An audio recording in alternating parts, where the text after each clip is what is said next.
Bismillahirrahmanirrahim. Welcome to Dentistry and Medical. Please like, comment, share and subscribe to my channel. Today's topic is about gastrointestinal physiology.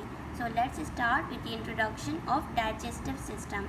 The main organs in digestive system are oral cavity, esophagus, stomach, small intestine, large intestine and anus. And some accessory organs which help in the digestive system are teeth, tongue, salivary glands, liver, gallbladder and pancreas. Now let's start with the steps of digestive system. The first step of digestive system is it starts with the chewing. That's the mastication. The teeth help in mastication. They break down the food into smaller particles and convert them into bolus with the help of tongue.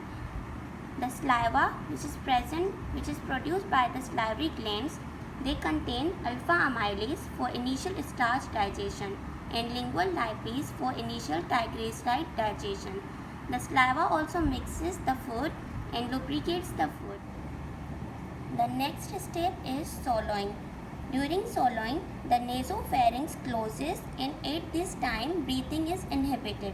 The laryngeal muscles contract to close epiglottis so that no food enters in the trachea. Now the peristalsis wave begins in the pharynx to propel the food towards esophagus. Simultaneously at this stage, upper esophageal sphincter relaxes to permit the food bolus to enter in esophagus. When food enters in esophagus, the upper esophageal sphincter contracts so that no food reflux into the pharynx. Now the food enters in esophagus. In esophagus, there is primary peristaltic contraction that creates high pressure area behind food bolus. As you see in this picture, the area of high pressure behind the food bolus. This propels the food towards the esophagus. In this stage, the gravity also accelerates this movement. After primary peristaltic wave, there is another wave, the secondary peristaltic wave that clears the remaining food in the esophagus. When food enters in the stomach, there is the lower esophageal sphincter that is vagally mediated, or the neurotransmitter is vasoactive interstitial peptide that contracts this sphincter so that no food reflux back into the esophagus. In stomach, mixing and digestion of food starts. The caudal region of stomach contracts to mix the food with gastric secretions and begin process of digestion. At this stage, the size of food particle is reduced. These waves cause closure of the distal antrum so that no food enters into the duodenum or in small intestine. In stomach, there is high HCl secretion so that if there is bacteria or harmful bacteria present in the food, it can be destroyed. The mucus is also secreted in the stomach so that the HCl will not destroy the wall of the stomach.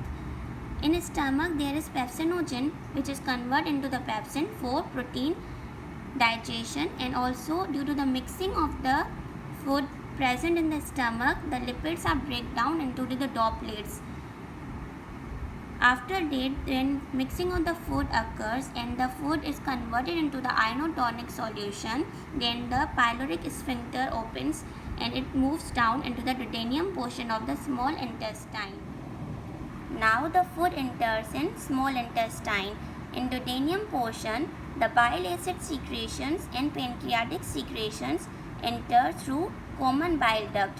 The bile acids emulsify the lipid and convert them into droplets, while pancreatic secretions, they regulate blood glucose level. It also has bicarbonate that neutralize stomach acid for better absorption of nutrients. It also contains amylase for starch and glucogen digestion, lipase for lipid digestion, nuclease for nucleic acid digestion. In small intestine, there is segmental contraction. that cause back and forth movement of semi-fluid mass, that is chyme, without any net movement, for absorption of carbohydrates, lipids, proteins, electrolytes. In ileum portion, there is also vitamin B12 and bile acids resorption.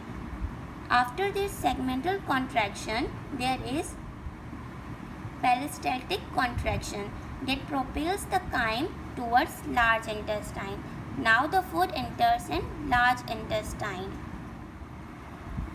In large intestine, there is approximately 100 million bacteria.